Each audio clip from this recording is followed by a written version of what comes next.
لوگ مجھ سے ڈر رہے ہیں اور سچ بتاؤ مجھے بہت مزہ آ رہا ہے کیونکہ میں نام نہیں لیتی، غلط کو غلط کہہ دیتی ہوں. اور پاکستان میں سب سے خطرناک چیز کیا ہے؟ سچ بولنا. جب کوئی کہے بحری بن جاؤ تو گھر بسا رہے گا، میں کہوں نہیں، عزت سے گھر بستا ہے، خاموشی سے نہیں.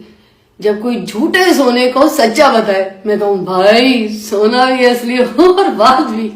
جب کوئی محنت کش رائٹر کو کمتر سمجھے، میں کہوں یہ وہ لوگ ہیں جو رزق حلال کی رائٹ پر ہیں. اب جن کی باتیں غلط ہوں گی ان کو تو ڈر لگے گا نا. میں نہ کسی کے خلاف ہوں نہ کسی کے حق میں صرف سچ کے ساتھ ہوں. اگر سچ بولنا آپ کو برا لگ رہا ہے یا آپ کو تکلیف ہوتی ہے تو مسئلہ سچ کا نہیں سوچ کا ہے. اور یاد رکھیں میں نام نہیں لیتی، سچ خود راستہ ڈھونڈ لیتا ہے. ڈر لگ رہا ہے نا؟ اچھی بات ہے، سچ اکثر بغیر دستک کے آتا ہے. خیال رکھیں. لوگ مجھ سے ڈر رہے ہیں اور سچ بتاؤ مجھے بہت مزہ آ رہا ہے کیونکہ میں نام نہیں لیتی، غلط کو غلط کہہ دیتی ہوں. اور پاکستان میں سب سے خطرناک چیز کیا ہے؟ سچ بولنا. جب کوئی کہے بحری بن جاؤ تو گھر بسا رہے گا، میں کہوں نہیں، عزت سے گھر بستا ہے، خاموشی سے نہیں. جب کوئی جھوٹے سونے کو سچا بتائے، میں کہوں بھائی سونا بھی اصلی ہو اور بات بھی. جب کوئی محنت کش رائٹر کو کمتر سمجھے، میں کہوں یہ وہ لوگ ہیں جو رزق حلال کی رائٹ پر ہیں.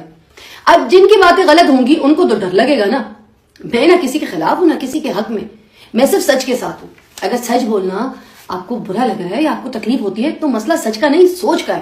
اور یاد رکھیں میں نام نہیں لیتی، سچ خود راستہ ڈھونڈ لیتا ہے. ڈر لگ رہا ہے نا؟ اچھی بات ہے، سچ اکثر بغیر دستک کے آتا ہے. خیال رکھیں. بہت مشہور ہو گئی ہو تم، کسی اور کی بینڈ بجاؤ، اس شعر میں شاعر کیا کہنا چاہ رہا ہے؟ دیکھتا ہوں کہ محترمہ جو ہے انہوں نے پھر آگے کلاس لی، معافی مانگنے سے کچھ نہیں ہوتا، آپ نے یہ کر دیا وہ کر. میں کہا بھائی اب ایک دفعہ ہو گیا، ایک دفعہ کر دی اور معافی مانگ لی تو ختم. تو بس میں بیٹھا ہوا تھا، مجھے کوئی برا اتفاق سے میں نے وہ کلپ دیکھا تو مجھے برا لگا، میرے اندر کا میاں جاگ گیا.